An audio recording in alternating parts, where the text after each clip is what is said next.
Welcome to the Slop Farm. Enjoy the video. You start by confirming essentials: your customer ID, debit card PIN, and the mobile number registered for OTPs. Once done, open Hdfc Netbanking on desktop or launch the mobile banking app. I recommend desktop for clarity. Log in with your customer ID and password, then complete the OTP step to authenticate.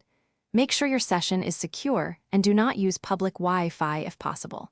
Now that you are in, navigate directly to the Profile or Service menu to begin the email change process. You now locate the Profile or Service Request section and choose Personal Details or Email Update.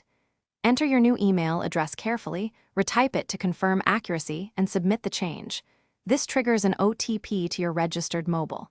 Once you receive the OTP, enter it promptly. Delays can expire the code. After verification, the system shows a confirmation message and a reference ID. Note that ID. Because banks validate emails, expect a verification link in the new inbox with it. Finally, open the new email and click the verification link to complete the update.